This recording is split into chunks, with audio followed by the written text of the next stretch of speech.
What's up, YouTube? Zero here. And welcome to the place where gamers, witches, wizards, and superheroes unite. Today, we're going to recap the CDL Super Week, the Call of Duty League Super Week, and then we're going to talk about the bracket for the first major tournament of the season. So before I get into it, I do want to say that if you do enjoy this video, feel free to give it a thumbs up and hit that subscribe button for more Call of Duty League content. I do a bunch of Call of Duty videos, so check those out as well. Without further ado, let's talk about Super Week. So, what was Super Week? Well, it was matches, CDL matches all week long from February 22nd through the 28th. What typically happens is there's supposed to be 3 weekends before a major. However, the second weekend was postponed due to inclement weather, especially in Texas, and so they were pushed into what the CDL decided to call Super Week. So let's talk about some of the games. The first 2 games, the Florida Mutineers against the Guerrillas and Atlanta FaZe against Toronto Ultra, kind of went as expected. We expected the Mutineers to beat the Guerrillas.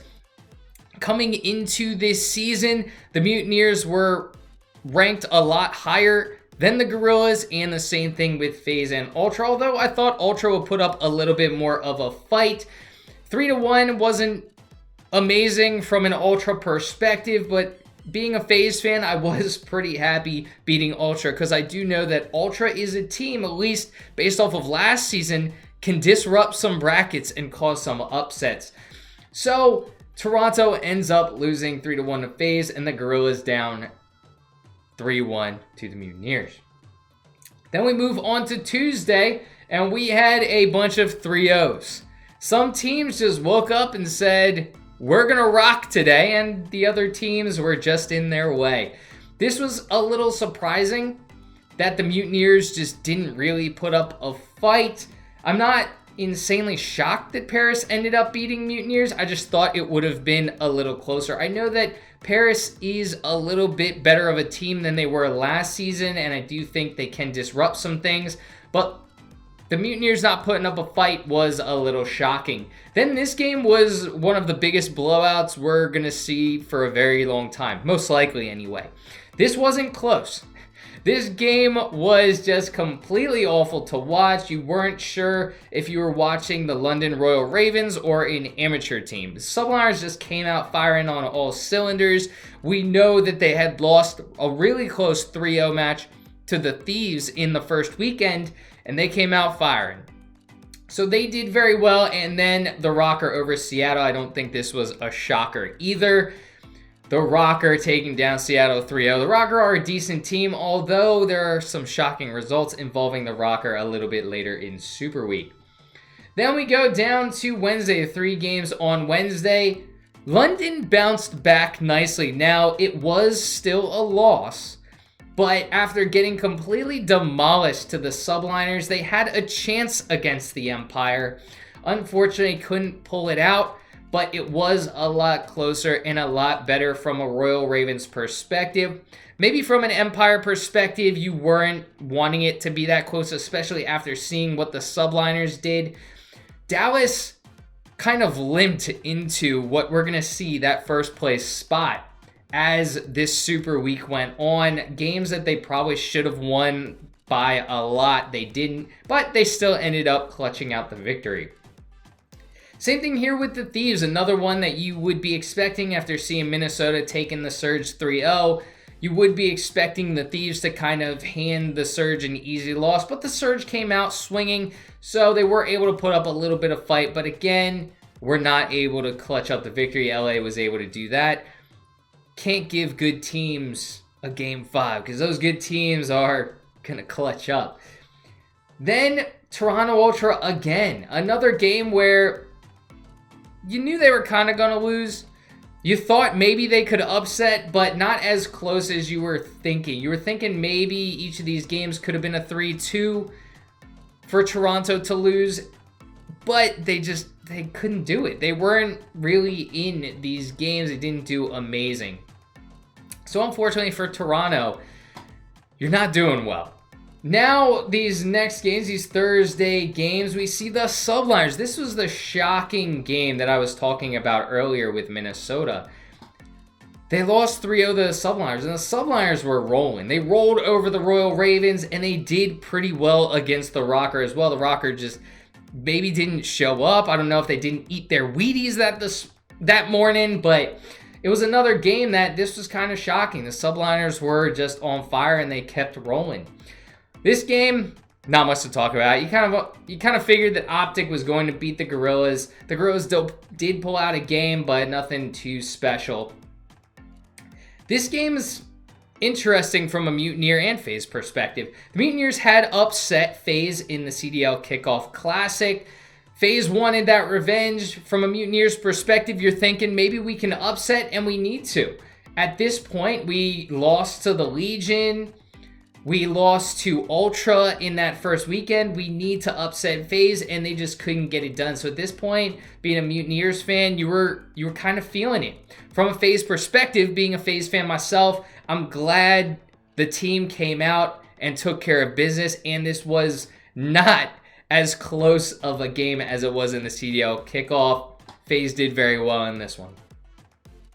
Then on to the games on Friday. This is more what you're expecting a team to do to the London Royal Ravens right now. The Ravens are they're not a good team right now. Part of it is because they don't have Zero. He is still stuck in the UK with visa issues. Parasite has replaced him on the roster. Now, Parasite has not been the issue, at least from a gameplay perspective. I can't listen to their comms, so I don't know how that sounds or how he's doing on the comms. But there are a few players on the Ravens, not named Parasite, who have not had good games or not been very good in general. I'm not sure what the Ravens are going to do, but they're really going to have to change something up, especially if they want to do well in this major tournament coming up. And we're going to see that bracket in a little bit.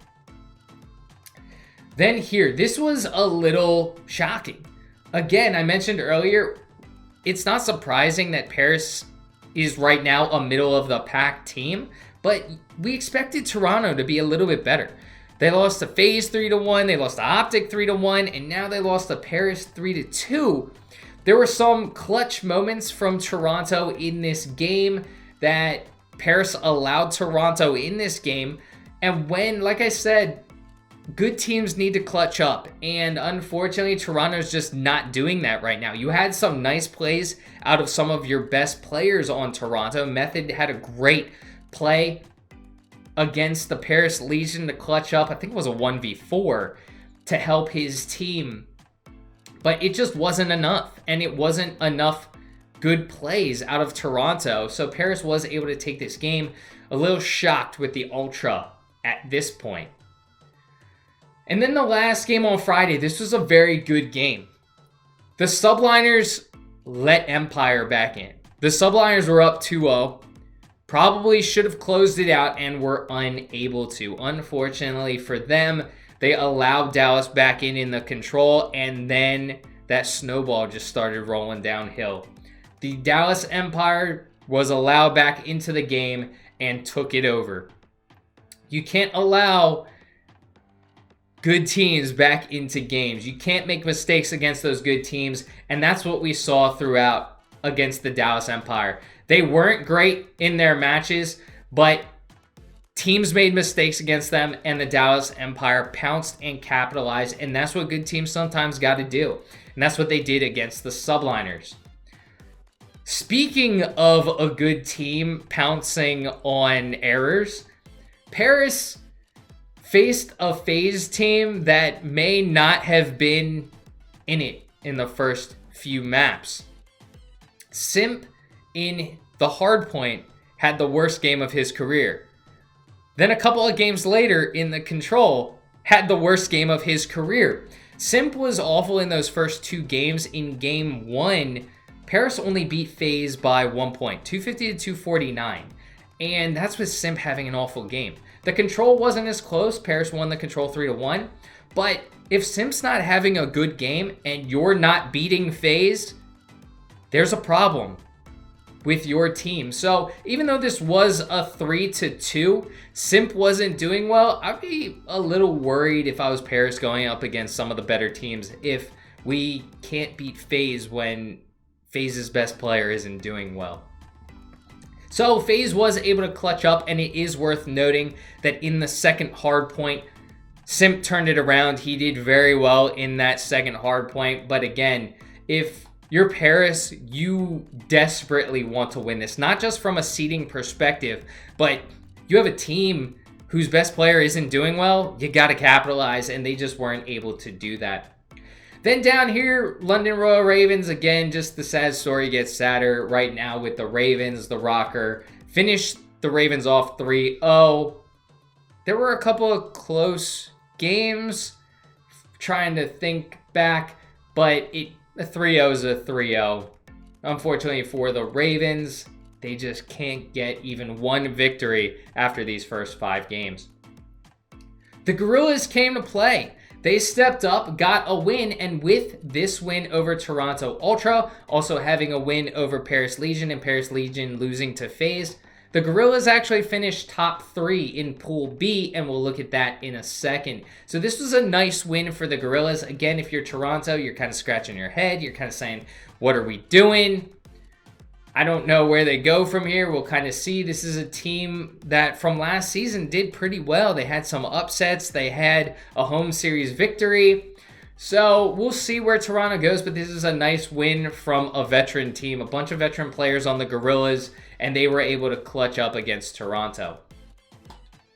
A couple of interesting games to finish it off. This wasn't extremely shocking. We kind of knew that the Subliners were going to beat the Surge. Octane was complaining about some issues he had with calling some of his score streaks, but other than that, this was kind of expected with how we were seeing the Subliners do throughout this Super Week. Winning 3-1 over the Surge, not extremely surprising. Down here, we had a couple of games. The Mutineers are just limping along right now. We're going to have to see how they do come this major, but this wasn't unexpected based off of how we were seeing the Mutineers perform earlier. Optic were able to take this 3-1. The Mutineers did win that first hard point, which they just couldn't keep that momentum going. Optic just came back and finished them off relatively easily, unfortunately for the Mutineers. And then here, the Thieves against Dallas. This was a good series, even though it was a 3-0. The Thieves kind of allowed Dallas to just get a bunch of momentum. The first search and destroy, there was only one search and destroy. The Thieves had a 3-0 lead and made a bunch of mistakes, allowed Dallas back into this game, and after that, it was just the ball kept rolling. Dallas won the search and destroy 6-5, and then ended up going to take the control. If you're Dallas, you still came out in first, but you limped by in a couple of games. The reason why you were able to win some of those games was teams were making a bunch of mistakes. And while that's good that you can capitalize on mistakes, it got to be better for the major if you're Dallas. You need some players to do better. Hook has been one of the best players in the league to this point, but you need some of your other players, Illy and Shotzi, to step it up and play a little bit better if you want to win, because FaZe, Optic, they're not going to make those mistakes. So Dallas was able to limp their way to first, and let's take a look at the standings. Now, first we're going to look at the scores because these standings are incorrect. The league, the Call of Duty League that runs this website did not update these standings based off of head-to-head matchups. So for example, Empire beat the Thieves, so Empire actually finished in first. Gorilla beat Paris, so the Gorillas were up here. But we could take a look at the actual win-loss ratio. Dallas and Thieves finished 4-1. Rocker and Subliner 3-2. Surge only got the one win against the Ravens, and the Ravens were unfortunately goose-egged. Not doing too well, just limping along right now. They're hoping that Zero can figure out his visa issues, even though that doesn't look possible anytime soon, which is why Zero actually just joined Team Singularity to play on the amateur side while he's waiting. FaZe was able to take care of business, even though, like I said, that last game was a little bit closer than you'd like if you're a FaZe fan. But again, that last game against Paris, you weren't really playing for anything. You had the number 1 seed going into that game already locked up. Optic, their only loss to FaZe, but they looked pretty good in a lot of their games. Their search and destroy was looking better after the FaZe game. For those of you who don't remember, FaZe completely demolished Optic in search and destroy. They actually won 12-1 in the combined search and destroys against Optic, but Optic was looking a little bit better in their search and destroys in their last few games. Paris and the Gorillas finished 2-3, which is a little unexpected. We thought Florida and Toronto will kind of be up here and Paris and Gorillas down here, but they did clutch up when they needed to, beat the teams they needed to so they could finish up here. Gorillas actually finished in 3rd, Paris in 4th. These two teams not looking too good. Maybe they can bounce back in the major. Maybe they can bounce back in the next go round of games. So now let's take a look at the bracket going into the tournament. And I actually have predictions for this bracket coming out in the future, actually tomorrow, so be on the lookout for those. So the teams that get a first round bye in the winners bracket are, of course, your winners, Dallas Empire and Atlanta FaZe. Then you have the New York Subliners who finished in 3rd against Optic Chicago. This is going to be a very interesting game. If the Subliners can clean up some of those errors, they might be able to beat Optic, although Optic was looking really good and lost to FaZe in a game 5. Remember, we just said Dallas was kind of limping around. The Subliners had some good games, had a lot of mistakes, which is why they lost a couple of their games. So it'll be interesting to watch this game, but those are the first few matchups in the winners bracket, and then the next few matchups we have Atlanta FaZe with the bye, Thieves against Gorillas.